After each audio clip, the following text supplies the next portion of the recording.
So this is a plumeria tree, and we're just removing all of the dead, dying, and diseased limbs inside of it. So you can't really see much of it from right where I'm at.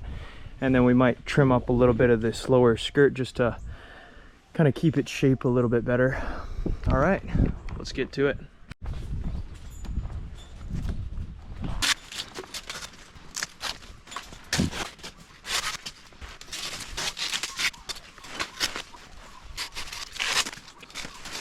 Yeah, there's a lot of dead wood in this canopy. It's good to have a little bit of light inside the canopy. Not a lot, not enough for sun scaling, aeration, and sunlight's good for the inner canopy, just a little bit.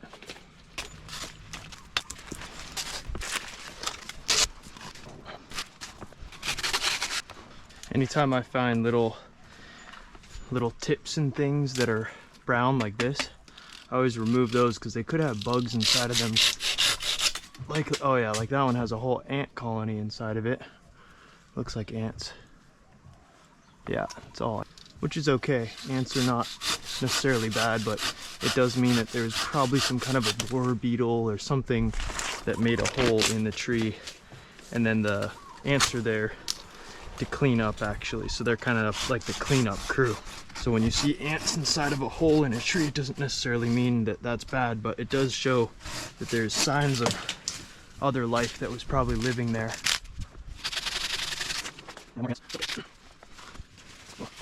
Look at this piece. This piece is somehow still alive. It's like completely girdled around this one point. Totally girdled. This whole thing actually has to come out. So I'm gonna clip it right down there. You see this? Just completely eaten out right here around this stem. Pretty interesting how it's still alive though.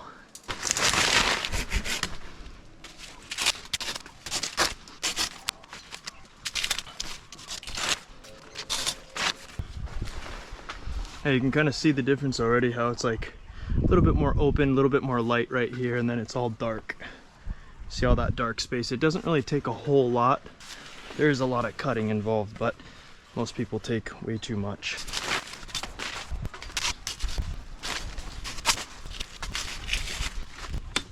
Right here is a sign that there's borer bugs. So there's some kind of borer right here. You can see the frass right there, and then right where he went in. This whole piece is compromised right here.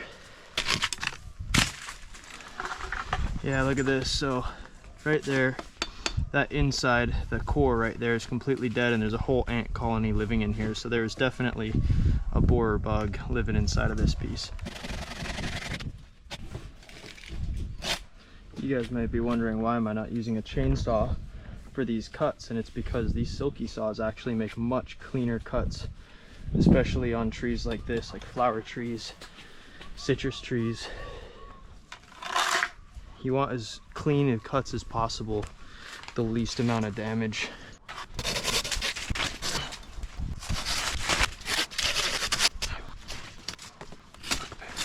Taking this one out here because it's rubbing. This one right here, it's growing right into these right, and it's also a little bit dead. This could be due to overwatering, a little bit too much water for this tree. Seems like the soil is a bit, I'm assuming the soil's a little wet in this tree. Oh, this whole piece has to come out, right? It's all infected. There's borers all up in this piece right here. Yeah, look at that. You can see right here, there's this dark, there's this frass in this little hole. That's from the borer beetle right there. Probably a longhorn borer beetle got inside of this tree.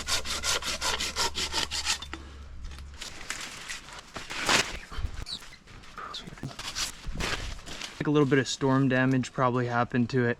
After the storm damage happened, some bugs probably crawled in there and then infected it.